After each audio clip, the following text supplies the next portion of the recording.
up like the reggae you hide behind that mess you use. And do you think this fool will never win?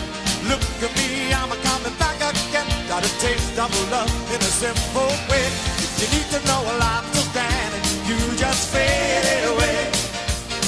You know I'm still dating better than I ever did.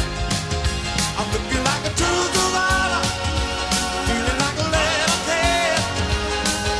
I'm still dating after all this time, picking up the pieces of my life without you on my mind.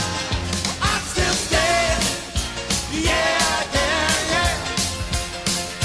I'm still standing, yeah, yeah, yeah. What I never could hope to win, starting down the road and leaving me again. Threats you made were meant to cut me down. My love was just a circus, you'd be a clown by now. You know I'm still dating better than I ever did. I'm looking like a true survivor, I'm feeling like a little kid. I'm still dating after all this time, picking up the pieces of my life without you on my mind. I'm still standing, yeah, yeah, yeah. I'm still standing, yeah, yeah, yeah.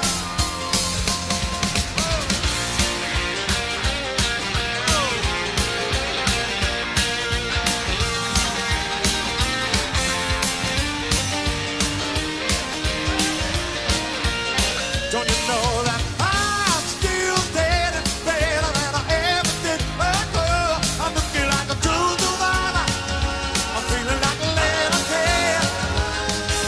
I'm still dating after all this time, I'm picking up the pieces of my life without you on my mind. I'm still standing, yeah, yeah, yeah. I'm still standing, yeah, yeah, yeah. I'm still standing, yeah, yeah, yeah. I'm still standing, yeah, yeah, yeah.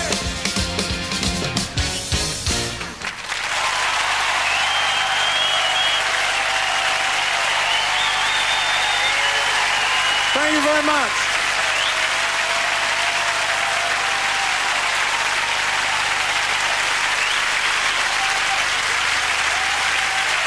Thank you.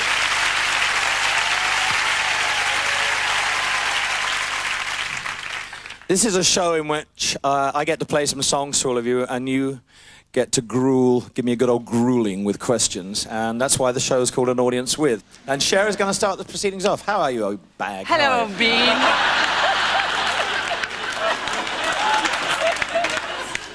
We go back a long way. Whoa, dude. Yeah, I had hair when I first met I you. know. Yeah. And you were teeny. I was teeny. Yes. Yeah, well, And there I you had go. Sonny. Yeah, you had... And he was teeny. He was.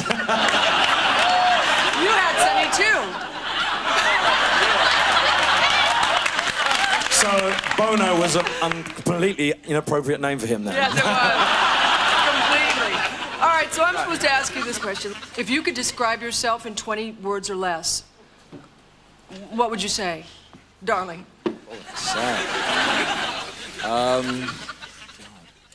Shy, generous, temperamental,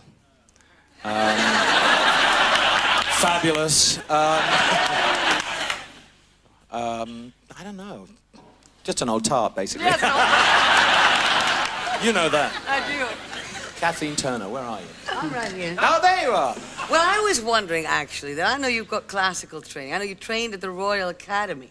So Right. how come you got bumped over into rock and roll? Well, you see, I knew at an early age that these hands, which are extremely small, would not be suitable for classical music. Because, you know, most classical pianists have beautifully long fingers, and most pianists have very long fingers, and I just about get an octave. So I knew at an early age that I wasn't good enough for classical music. I love playing classical music, but I actually prefer to play rock and roll. And so that's what I decided to do. So it was your hands that did it, huh? It was the hands that did it. I'm not small in every department, of course. No. Friends have nothing to do with it. No. No. Don't believe what you read. My reputation's gone within 2 questions, right? I'm leaving. No, Timothy's got one. Yeah, I've got a Timothy, question for you. If, by any kind of mischance, you'd failed to become what you are, what do you think you'd have done? What would you have liked to have done? I was quite happy, you know, just being involved in music, basically. And a couple of friends of mine used to run an import record shop in Berwick Street called Musicland. And even when I had a successful record in 1970, I used to go there when I could and help behind the counter. So, I mean, I'd probably work in Tower Records or something like that. And I know Tower Records inside out in Los Angeles. So I'd probably be one of those guys in the real baggy T-shirts and the sort of unkempt hair or whatever, who knew everything about where that's over there, that's over there. But I'd probably work in a record store. Glamorous record store, of course.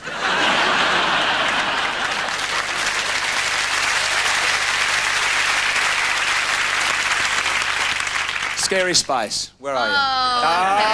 Okay. You got a question for me? Yes, I have. My question is, if you was in the Spice Boys, who would the other Spice Boys be, and who would be scary? Well, I think Rod Stewart would have to be in the Spice Boys. He'd be Mingy Spice.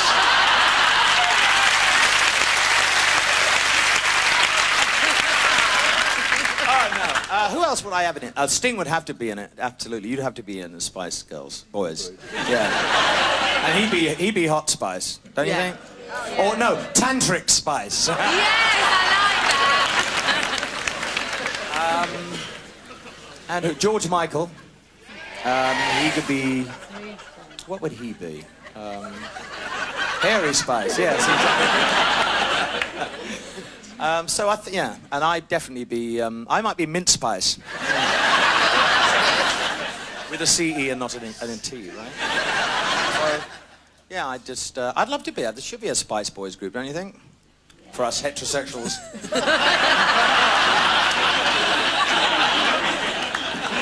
Elton, if you was one of us Spice Girls, which one would you be? Me. I would have to say I'd be Scary Spice. Hey! But I think, actually... Because she wears glasses as well, isn't it, Elton? Yeah, Haven't got 'em on. I think so, yeah. Sure you would be Ginger, you know? No, I think I'd probably dress more like Ginger Spice. Yeah. I thought so, Yeah. you know. I'd actually like to ask if you had any platform disasters. Any what? Any platform disasters? Oh, I've got loads of platforms at home. Yeah, that I've still got, yes, from the old days. 8-inch high Have you platforms. fallen over in any of them? I've fallen over them in private, yes. During the bondage sessions, I've fallen over. But on stage, no. No, absolutely not. Okay, I've got a special question, actually. Right. You might say no, we won't take it personally, but can we sing a song with you? Can we get up? Spice Girls singing a song with me? Yeah. Absolutely, you said. Not sing it together. Come on. Come on.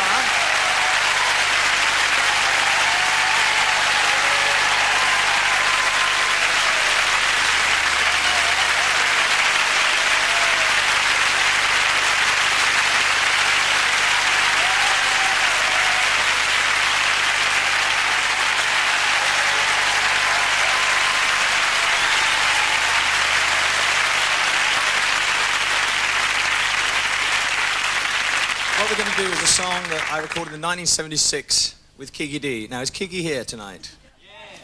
Kiki!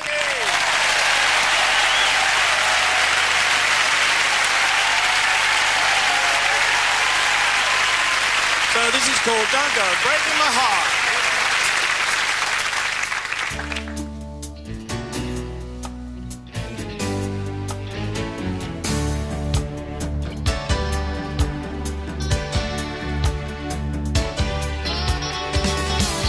Don't go breaking my heart.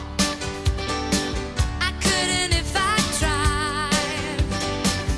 Oh, honey, if I get restless. Baby, you're not that kind.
Thank you.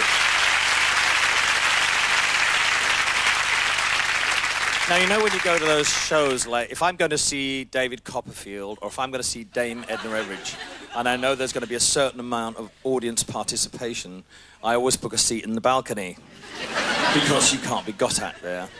But you see, there's no balconies here tonight. So, as you can see, there are lots of fabulously stylish clothes here from my past. And what we're going to do, first of all, I'd like to invite Stephen Fry up to help me on this bit.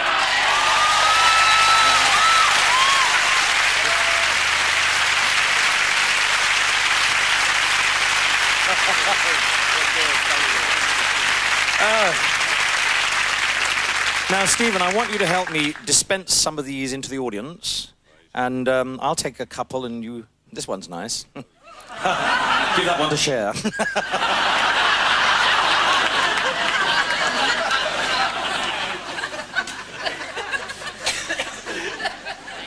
Desmond Lynham, I see you in a whole different light. You can have it, yes. And Faldo. You better wear that in the Ryder Cup. Where you're playing.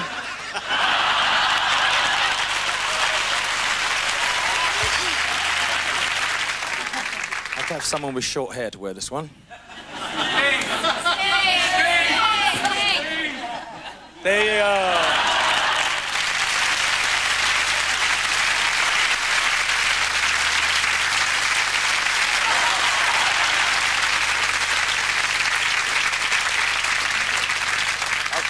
You take the one with the little chopper on the top.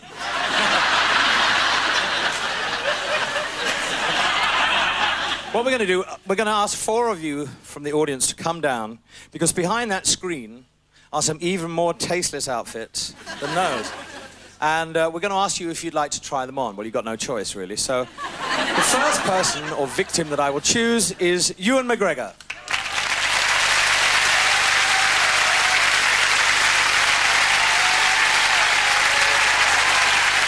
Bastard. I'm okay. Linford Christie. Oh.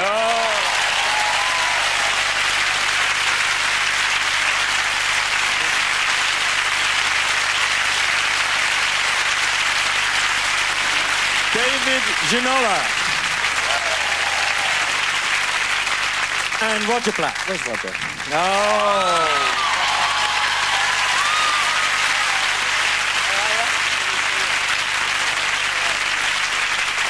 Now, Stephen, if you could escort these 4 gentlemen round the back.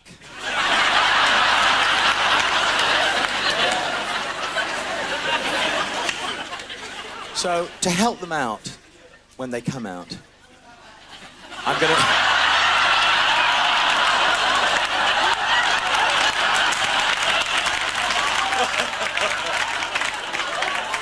Ladies and gentlemen, probably one of the most beautiful women ever, Miss Claudia Schiffer.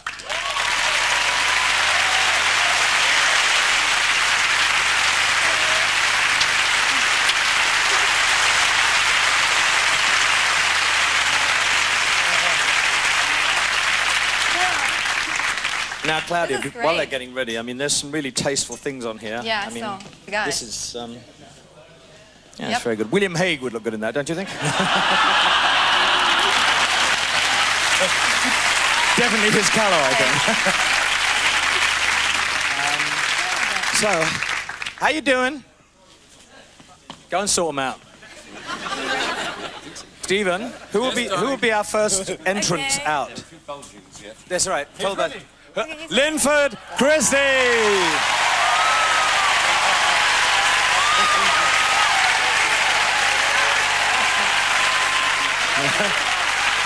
Roger Black. I tell you what, he'd never make a false start in that outfit.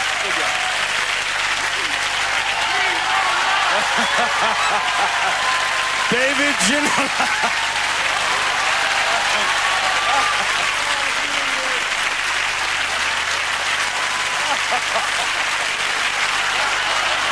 The fabulous Ewan McGregor.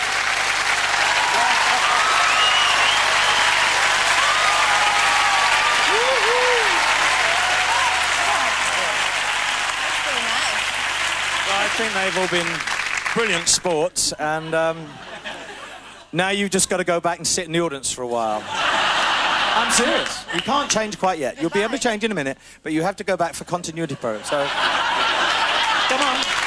Come on. Come on. Thank you. Thank you. Claudia Schiffer.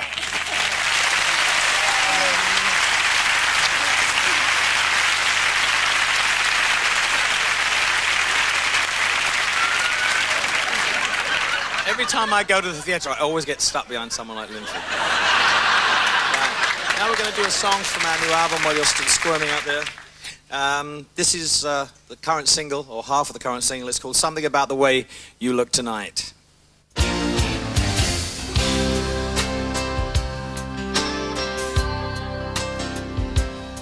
There was a time I was everything and nothing all in one.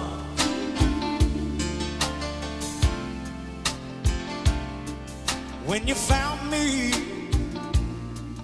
I was feeling like a cloud across the sun. I need to tell you how you light up every second of the day.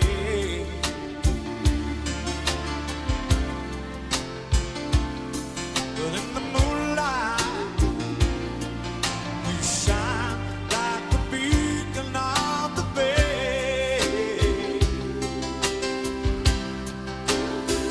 And I can't explain, but there's something about the way you look tonight. Takes my breath away. Is that feeling I get about you deep inside?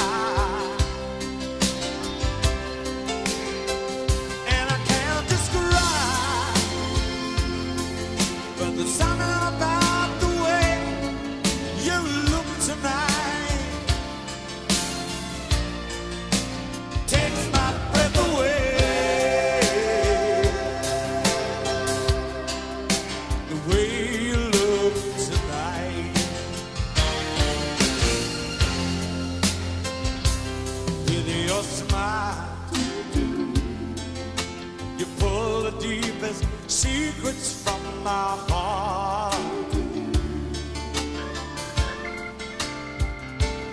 In all honesty, I'm speechless and I don't know where to start. And I can't explain, but there's something about the way you look tonight. Oh, it takes my breath away. Is that feeling I get about you deep inside? And I can't describe, but there's something about the way you look tonight. Takes my breath away.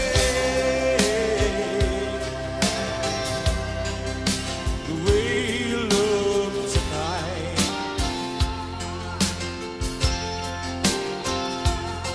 The way you look tonight.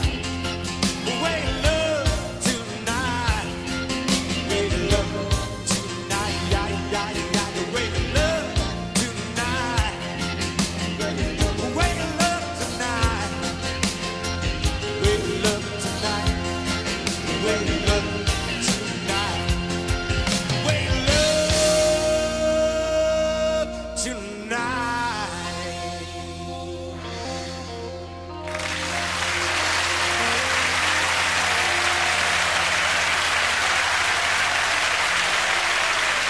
Thank you.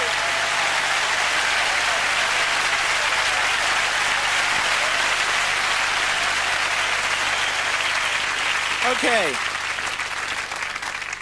Time for more grilling. Jules, Yeah, you've played in lots of glamorous places, like this lovely room that we're in now. But what I wonder is, when you first started out, like any musician, you must have played in some awful places. What was the worst place that you've ever played in?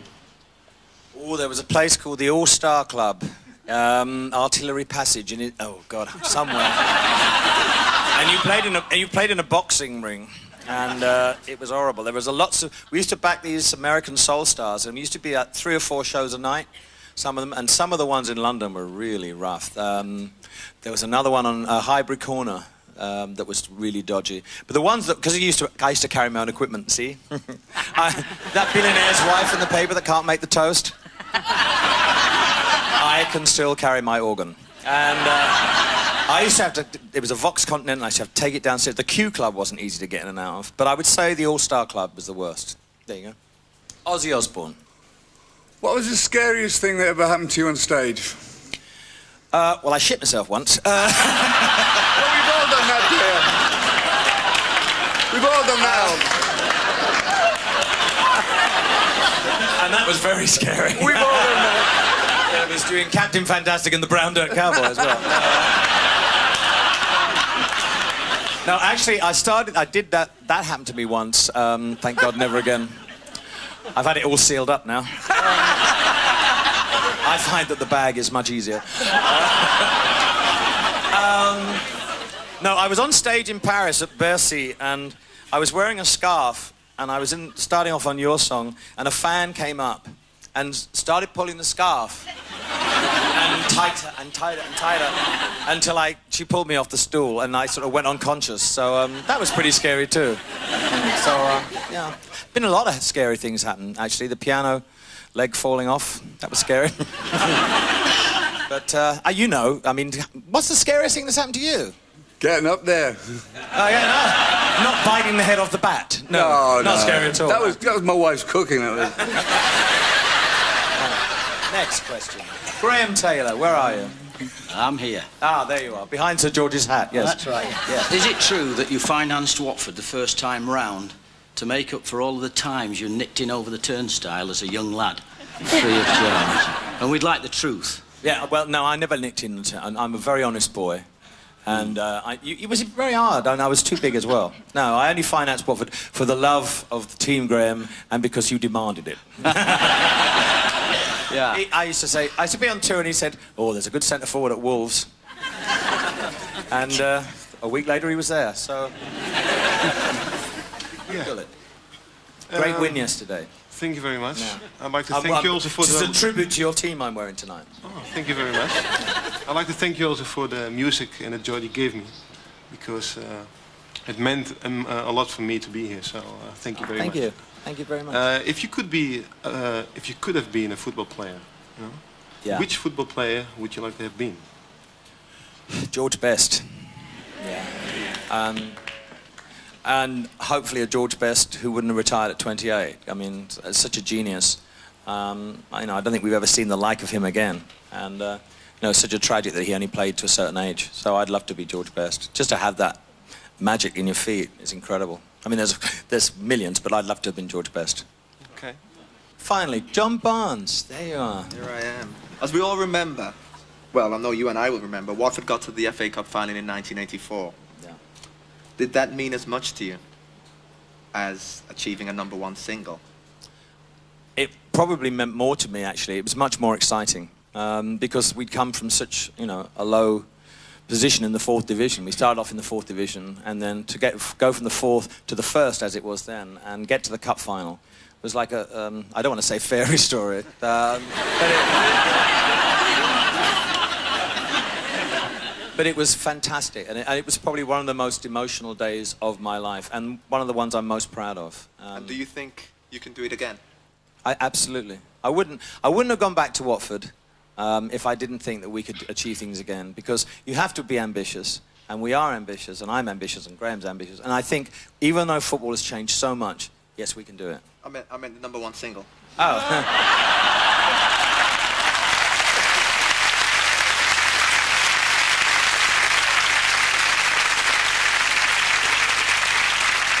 I sell well in Finland. Yeah, I think I can have a #1 single again. Yeah. Thank you. And why do you say, though, that football has managed to keep you sane, when obviously it's made me insane? Why do you had say your period as a turnip. You had your vegetable period. We all go through this. But why is it that you've reported all the time that, you feel that football has helped to keep you sane? I like the people at the club. I like the supporters. I like the people from visiting club. They're very grounding. When you go in there and you turn up to a game and people say, bloody hell, you put on weight, haven't you? And it's like, oh, thank you. Or, don't like your new hairdo. Why don't you buy another one?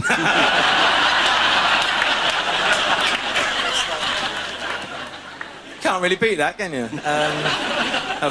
Footballers, very much maligned race of people. They're terrific. I enjoy the camaraderie of football, and all the people in it have always been great to me. So it's something I've missed, and I'm glad I'm back involved.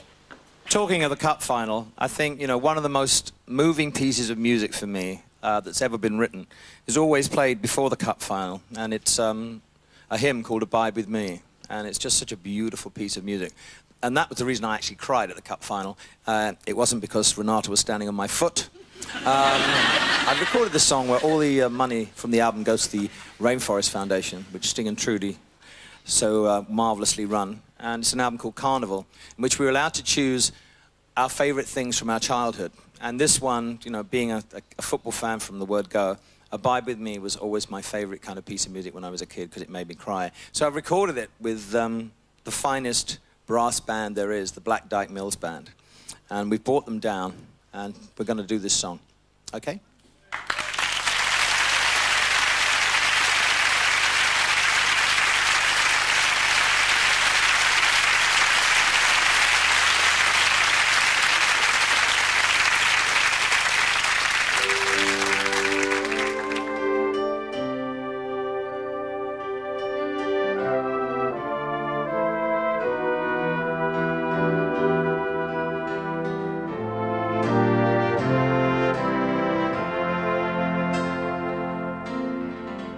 Abide with me, fast for the eventide. The darkness deepens, Lord, abide with me. When other helpers fail and comforts flee, help out the helpless, abide with me.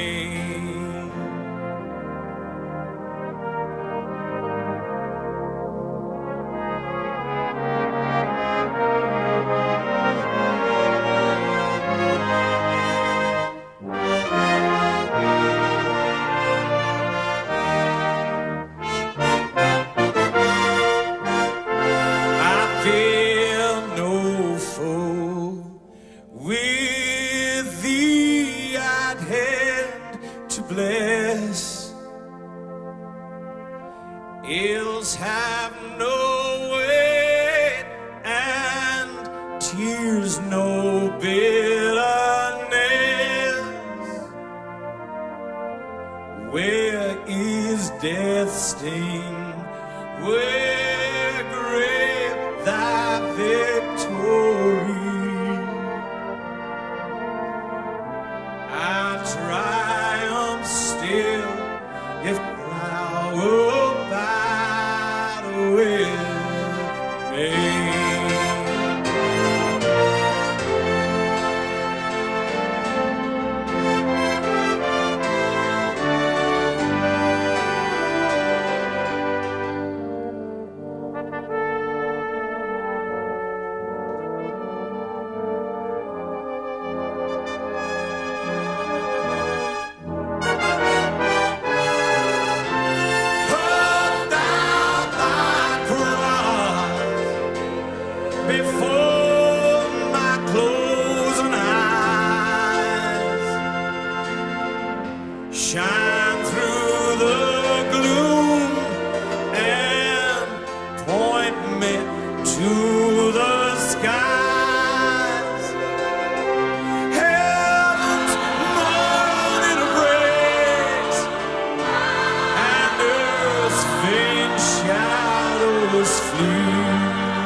Thank you. Now, we have some more questions from, first of all, Ramon Tickerim. What I want to ask you is, it's obvious that you love your country, but what exactly does patriotism mean for you, to you? Well, whenever I leave this country and I travel abroad, I just always miss the English cynicism, the English kind of sense of humour. Yeah. I don't miss the press very much, I have to say. But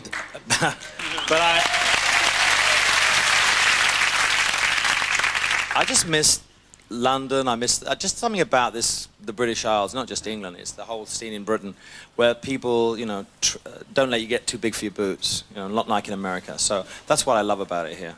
Yeah. Plus the fact it's one of the most beautiful countries in the world. Definitely.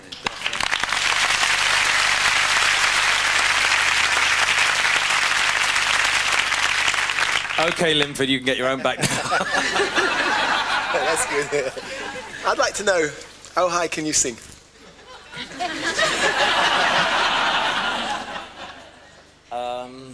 I don't know. Ooh, ooh, ooh.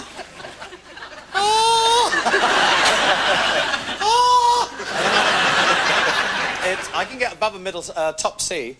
Yeah, old top C. So, I used to have very good falsetto, but after the operation it all went, you see. I had something removed from my throat, and... oh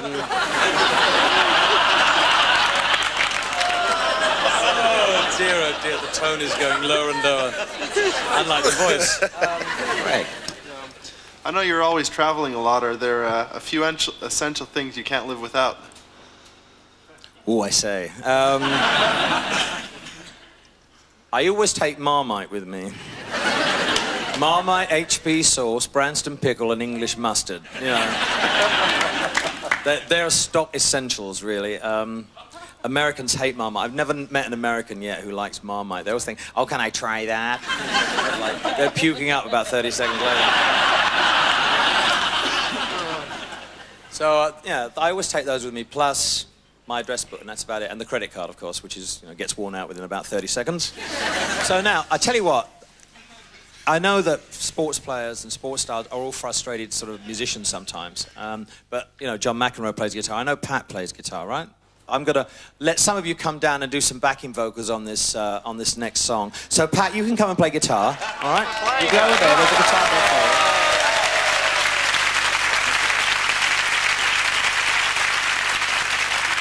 And now we need a chorus of backing vocals. So we'll have Greg Rosetsky. No. David Coulthard, where are you? Come on down. Aha. Rory Underwood. Oh, yes, Rory. Come on. Nick Faldo. David Gower. Ben and Adam Holyoke. Come on. Lee Chapman, where are you? Graham Taylor. Penny Jacket. Luther Blissett. And John Barnes. Come on down. Come on.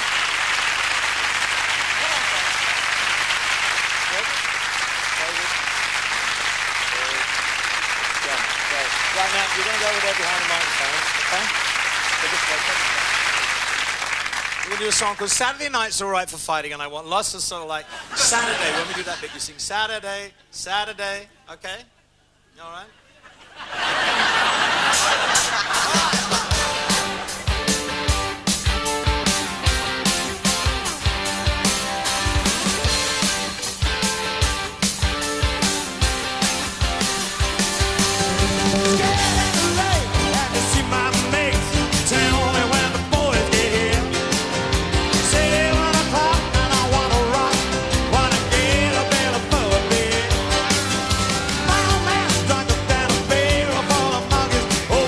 She don't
say, I don't know where the light shines.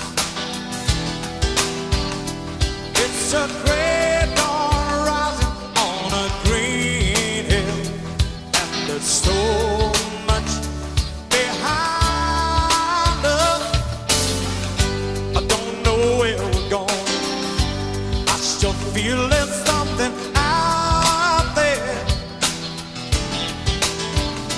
There's a great awakening and a new morning. Your spirit's pounding loud and clear. If the rhythm is back, I'll find you waiting. Home at last from the wild sea. All the twists and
Thank you. Next question, Mel Smith. Yeah. I'd like to say, first of all, thank you for a fantastic night. We're having a great time, you know. And I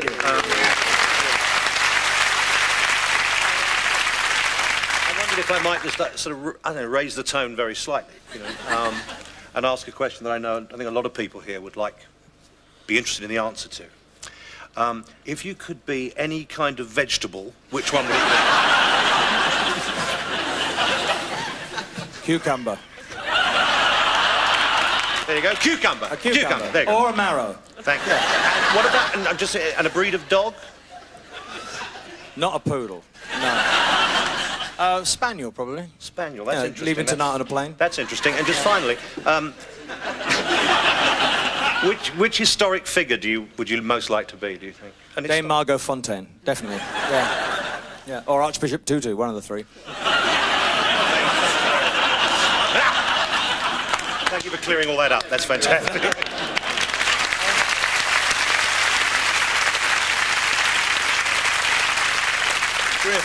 Yeah, I just wanted to ask, because you've worked with Bernie for a very long time now, has Bernie ever embarrassed you in public? Like, no, but I mean, of the working relationship you have, I mean, what other musical partnerships do you admire? Well, obviously, Nina and Frederick. Little Donkey, I mean, standard, wasn't it? Peters and Lee, Teddy Johnson and Pearl Carr. Ooh, who else? Sonny and Cher. But now I know he was very little. I've gone off the idea. It's just Cher now. And my favourite, actually, of all the duos are the Pet Shop Boys. And I'm going to bring them on right now because we're going to do a song together. So, everybody, Neil Tennant, Chris Lowe, the Pet Shop Boys.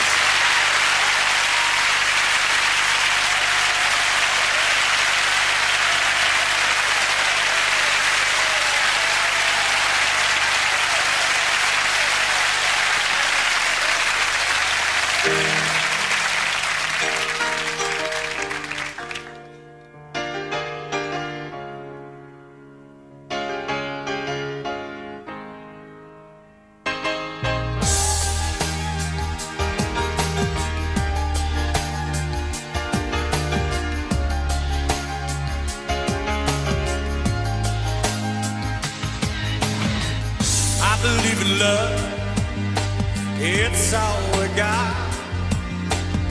Love has no boundaries, got nothing to touch. Won't make some money, cancer sleeps, curled up in my father, and that means something to me. Churches and dictators, politics and papers, crumbles sooner or later, but love, I believe in love, I believe in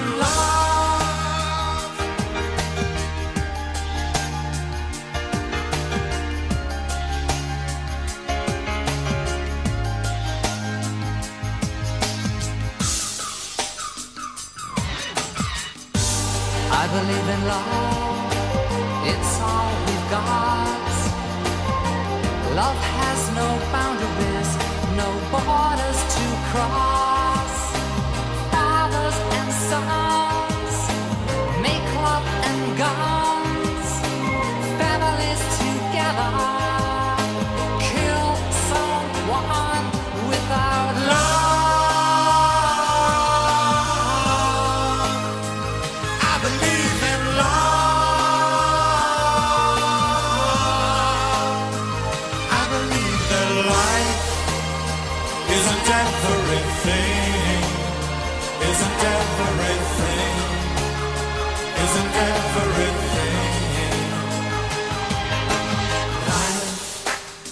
Isn't everything, isn't everything, isn't everything,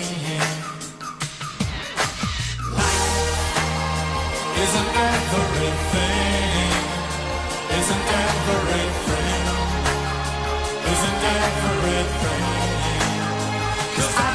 in love.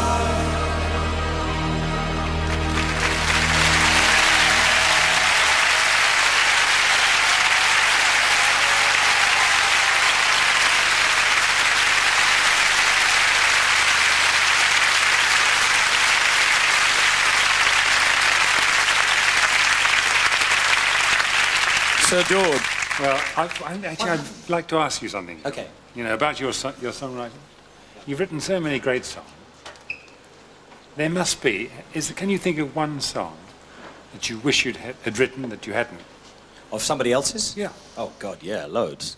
Well, just give me one. I Can't Make You Love Me, the song that Bonnie Raitt sang and George Michael covered. The Peter Gabriel song, Don't Give Up. God, there's so many. Practically everything that Cole Porter wrote. Everything that the Beatles wrote, you know, the Rolling Stones, you name it. There are so many. Okay, how about a song that you wish you hadn't written? Oh.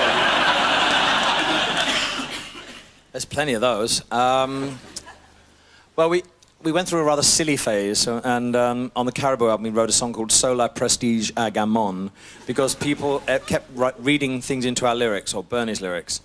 And so we just thought, I said to Bernie, write a load of old rubbish, we'll record it and see what happens. And here we go. There are 5 fishes in this bloody song, and there are 5 loaves. You must be religious. You must be religious. So that was one song. Sola Prestige Agamon. Very memorable. Yeah. It was the drugs, George. Sorry, I'm late, Elton. Oh. Oh, my God. I'm sorry. Hello, how are you? I've just done a gig. I did a gig. Put up the marquee, you know. Who said punk? Hello, Des, how are you? I said you got a better house than I had. Jesus.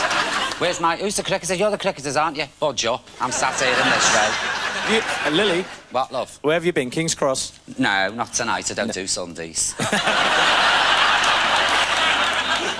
No, I've got my own shop now, Elton, anyway. Yeah. Do dominatrix, got a dungeon. Well, it's not, it's a table with a chain on it, but the punters call it a rack. Now, move up. That's it. These are a bit of all right, aren't they? Shut up, love, that's it. How's it going, Elton? Very well, thank you. Is it? Yeah. Oh, yeah. good. They're not frosty? No, not really. No. They keep going to the toilet a lot, though. Do you? Yeah, no, they do. They were up and down with me, Elton, the same. They were like bloody pensioners on a coach trip. They were in and out. I wondered why they were in them labs. And they all had heavy colds, my crowd, I tell you. They're sniffing, snorting, God knows what else. Hold that for us, love, will you, in a minute? Where's my purse? You can have that if you want. Go on, El. Sorry, love. I think Richard E. Grant has a question for me. I do. I've heard that you write your songs very, very quickly. And I brought some words along and hope that you can put some music to it. Would you do that? What is it? Well, it's the cooking instructions from my oven. Would you do that? Serious, yeah? Yeah.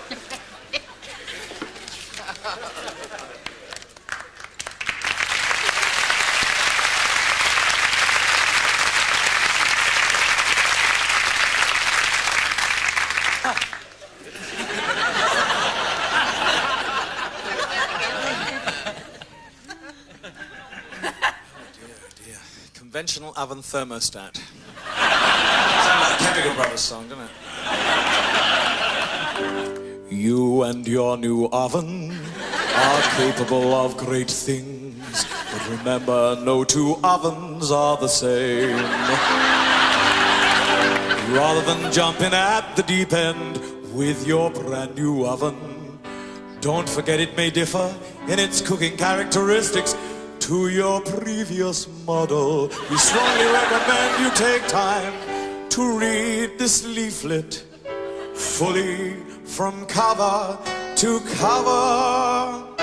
Get to know minor key, it's a bad oven. You get to know all there is to know about your new oven before you begin preparing your, God, this is ridiculous, your own mouth-watering meals. I'll have to do that one again. We strongly recommend you take time to read this leaflet fully from cover to cover. Get to know all there is to know about your new offer before you begin preparing your own mouth-watering meals. It may seem like a chore, but it'll pay off in the long run. So let's begin at the beginning with your new bloody oven.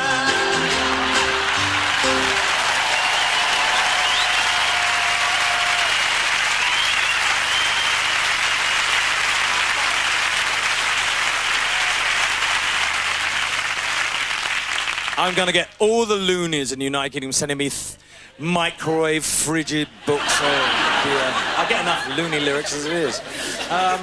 Next question. Greg. Is it true that you wrote Philadelphia Freedom for Billie Jean King? Yeah.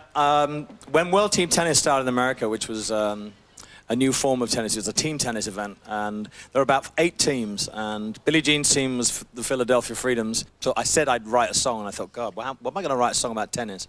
So I lumbered it onto Bernie, and he wrote a song called Philadelphia Freedom, which kind of coincided. At the time, there was so much great music coming out of Philadelphia with the OJs, MFSB, 3 Degrees, you know, that whole kind of Gamble and Huff stuff. So, the Gamble and Huff stuff. So that's why I wrote it, and I'll do it now. I'll tell ya.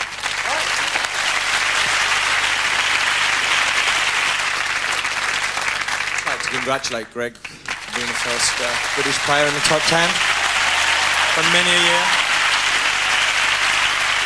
And also, in front of Greg is Boris. And I'd like to thank you for coming over from Germany, Boris, with your beautiful wife. Thank you so much.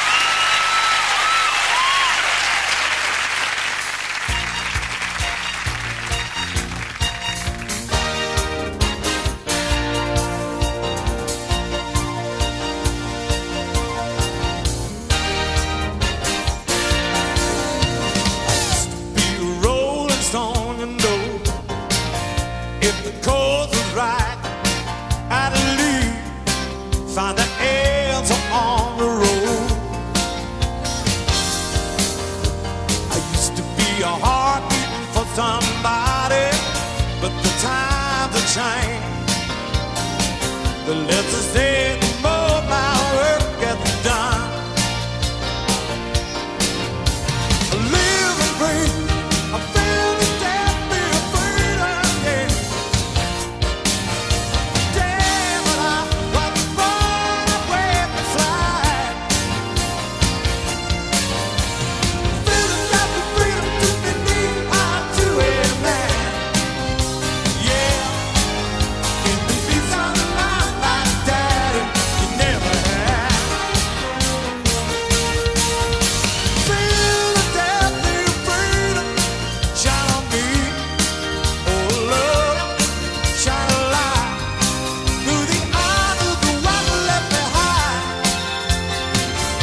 There's a calm surrender to the rush of day, when the heat of a rolling wind can't be turned away.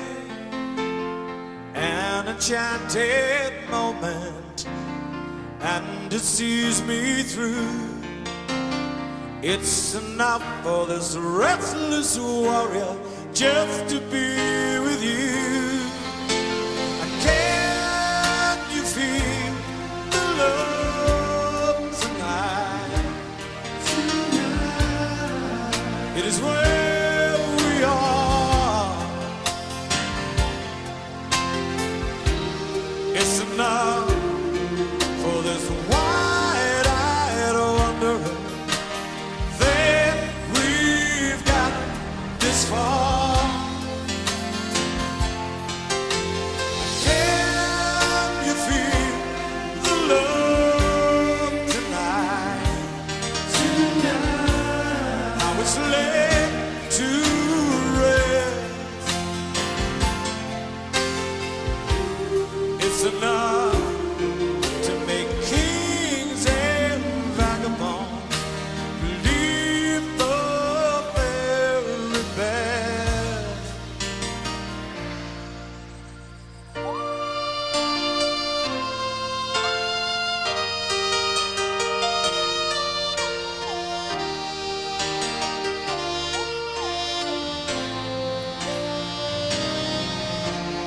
There's a time for everyone if they only learn that the twist and kaleidoscope moves us all in turn.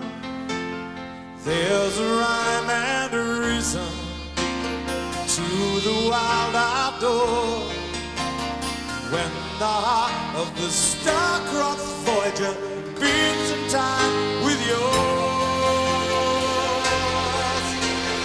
Can you feel the love tonight? It is where we are. It's enough for this wide-eyed wanderer.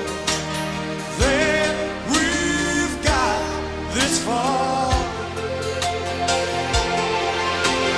Can you feel the love tonight? How it's laid to rest.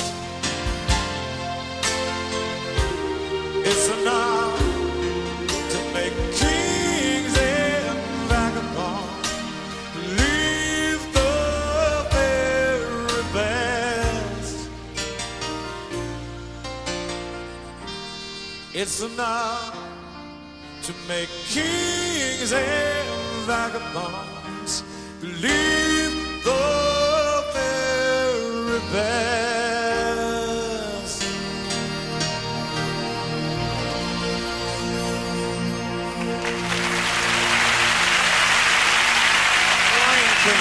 Thank you.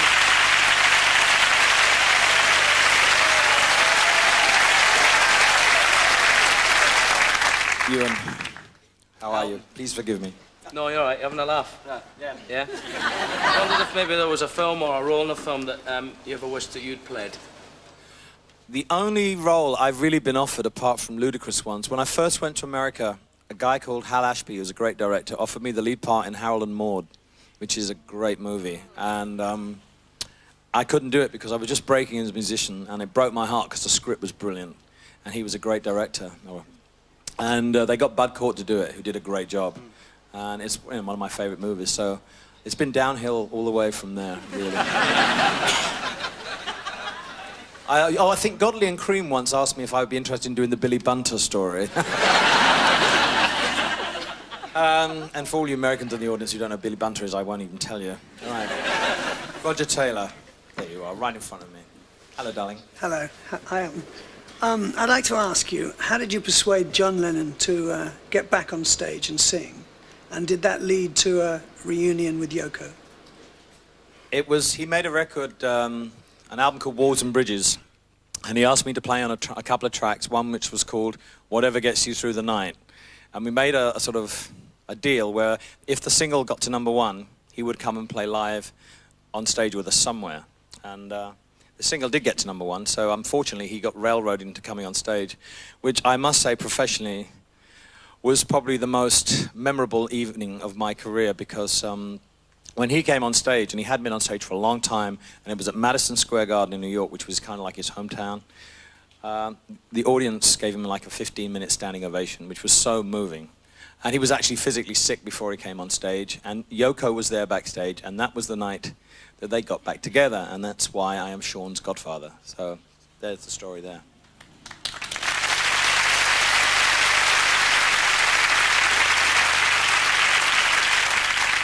Amanda, where are you? Hello, darling. Hello. Hello, sweetie.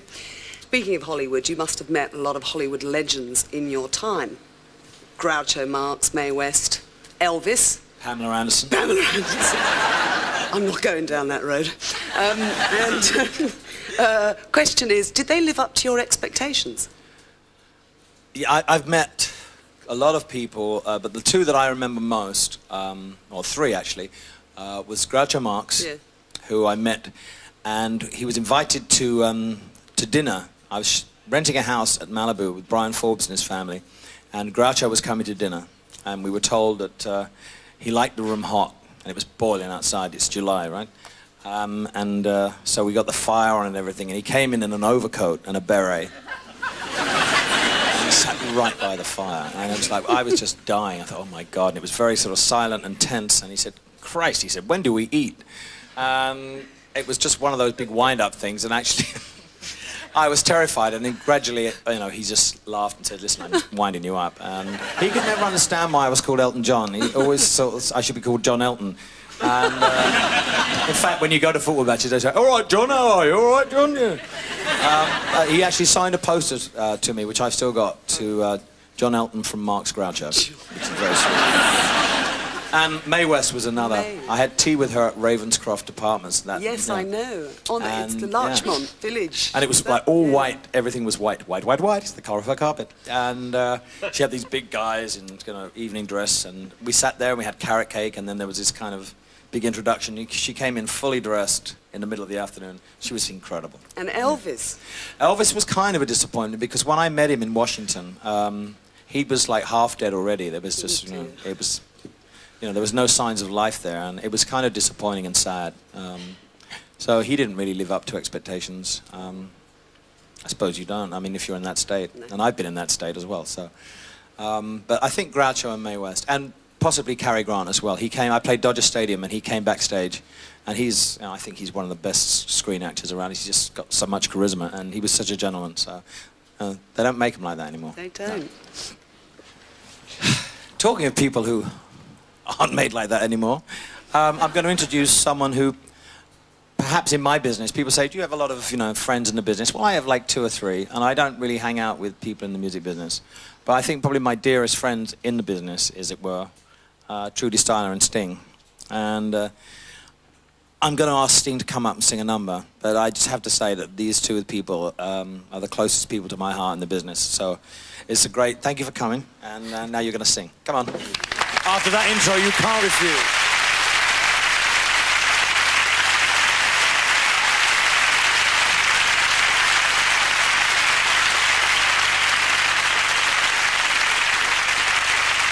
So this is a song by Elton called Come Down in Time from the Tumbleweed Connection album, which was one of my favorites. And I've been singing this for years and sang it with Elton on the Two Rooms record, tribute record to him and Bernie. And I like this song a lot, so I hope you do.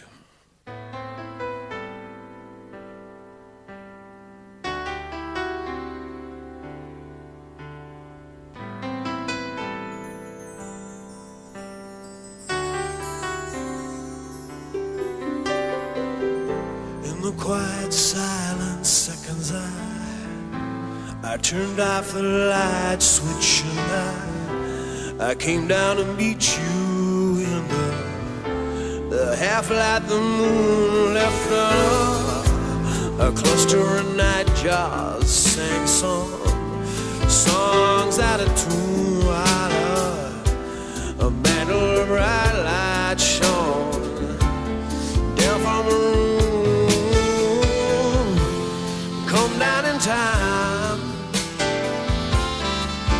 still hear her say it, so clear in my ear,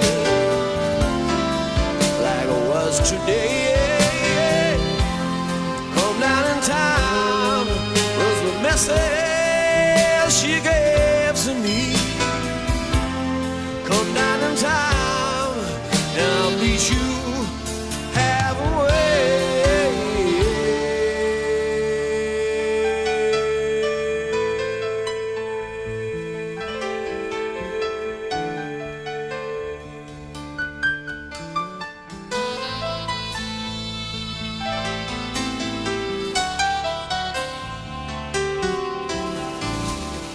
Well, I don't know if I should have heard hers yet, but a true love like hers is a hard love to get now. I want most all the way now.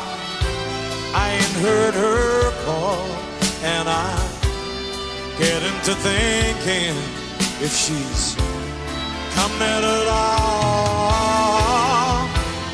Come down in time, I still hear her say, so clear in my ears, I could watch today. Come down in time was the message she gave to me. Come down in time and I'll feed you halfway.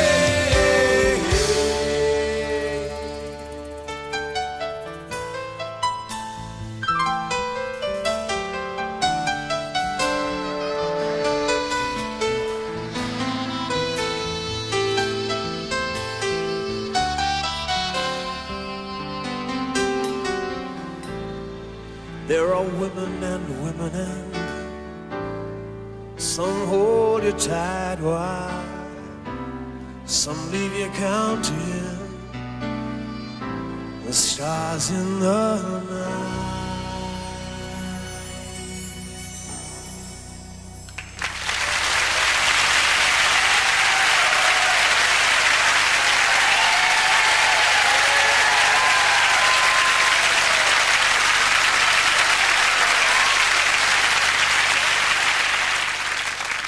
Right, more questions. Coming to the last bit here. Nick Faldo. Don't ask me if I had a hole in one, please.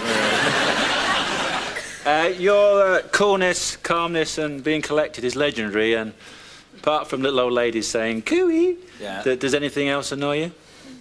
The press. What else annoys me? People who are untidy. I'm anal retentive here. Always put things back in their place. I'm the sort of person that can't go to sleep if the TV remote isn't on the TV. It's one of those things. It's like so stupid. But and I hate bigotry. I hate, racism.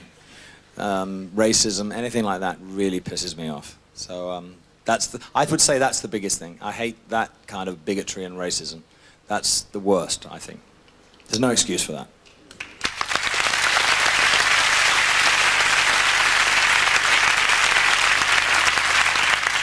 David Coulthard. I'd like to know, when you're not performing, how do you relax? And one other thing as well, when you said earlier you're a shy person, well, does that mean that you like to spend your free time alone, or do you like to have someone with you all the time, or how do you spend that time? I'm quite private. I don't really go out to... I'm 50 now, and when I was younger in my career, I used to go out to the openings of envelopes, to the clubs. I used to go to every bar, every club, every restaurant. And now, the only time if I ever go out now with David, my partner, is if it's for supporting a charity, say if Sting's doing something or some of my other friends are doing something for a charity, I'll go then. But I'd rather stay home and have people down to dinner. And we play this game called Gestures, which is kind of like charades but more fun. So yeah, I'm kind of like to walk around the garden, tidy up the CDs, wash the dogs, that sort of thing. Janet Street Porter, where are you? I'm up here. Hello, dear. Hello. Now, the question I've got is, everyone's always writing about your hair. God knows they've written enough about it over the last few years. But I've got a different kind of question. Do you ever use hair removal cream? And if so, where?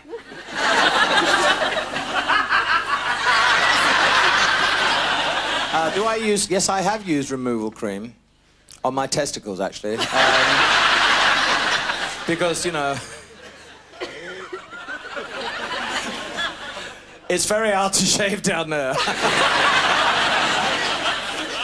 Actually, I know you do. And, you know, I like that smooth feeling that you get when you use the cream. Yeah, if you leave it on too long, you get burnt. Well, you told me to use that cream, didn't you? Yeah, on your testicles. Yeah, well, thanks,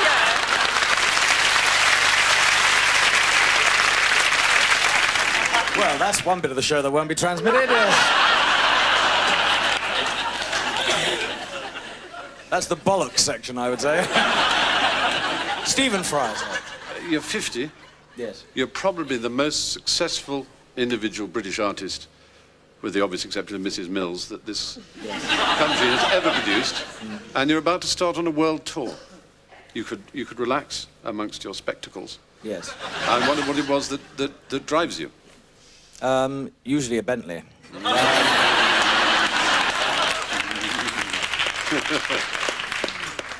I just like to perform. I mean, unlike you.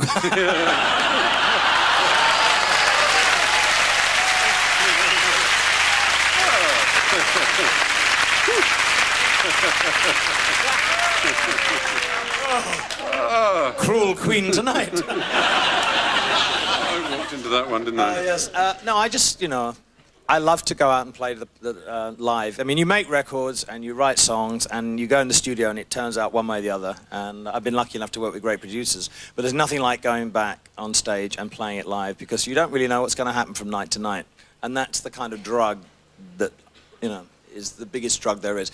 That kind of feedback from an audience. You know, if you're playing and people love you and they're giving you that applause, it's such a great feeling. It can't really be replaced by anything else. It's that vibe back from an audience. And I think every performer would say that. So there you go. So, George. Well, it was a great privilege for me, Elton, and a unique experience to record your tribute to Princess Diana. And I remember you saying to me at the time, I'm never going to sing that song again. Would you like to tell us why? I'm not going to sing that song with those lyrics ever again. A, it would be too upsetting.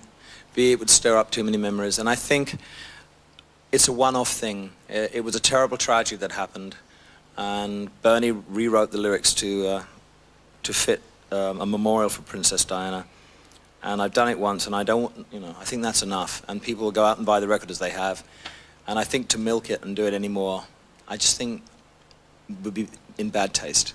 And, you know, if you're going to do it live on television and, you know, if the boys are watching or something, enough's enough. And, you know, there are going to be too many people jumping on the bandwagon and putting out records and stuff like that. It's too early. And this, you know, this was just done as a matter of fate. And I don't want to sing it again. It was a one-off thing.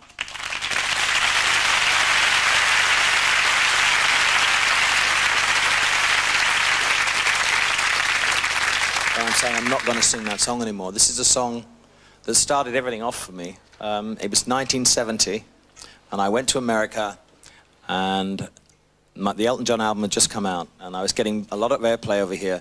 And I went to America and thinking, oh God, what's going to happen? I played this little club in Los Angeles, and this record became a hit, and it was the most exciting thing that had ever happened to me because my album went in the charts. It was above All Things Must Pass by George Harrison. I kept looking at it, I can't believe this. It's surreal. It's like when any of you are in a hit movie, in your first hit movie or your first, something that's successful, and it will always stay with you. So this song, I will always sing because I never get fed up with singing it, and it's called Your Song.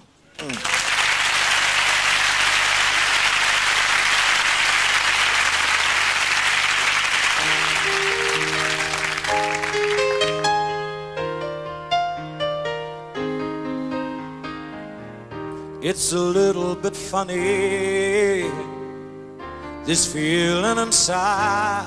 I'm not one of those who can easily hide. I don't have much money, but boy, if I did, I'd buy a big house where we both could live. if I was a sculptor, ha. But then again, no. Or a man who makes potions in a traveling show. I know it's not much, but it's the best I can do. My gift is my song, yeah, and this one's for you. And you can tell everybody this is your song. It may be quite simple, but now that it's done, hope you don't mind, I hope you don't mind that I put down in words how wonderful life is while you're in the world.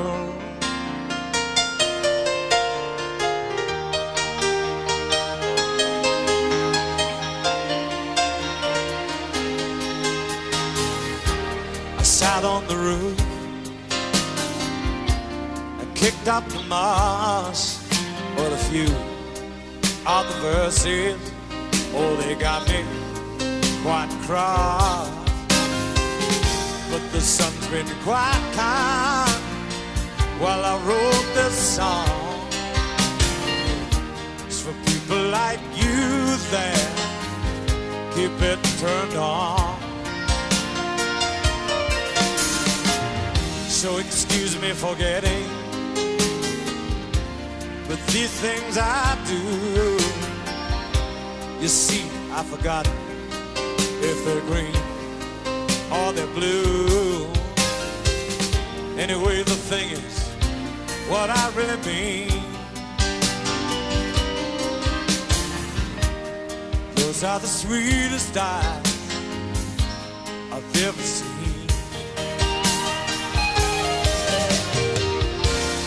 You can tell everybody that this is your song.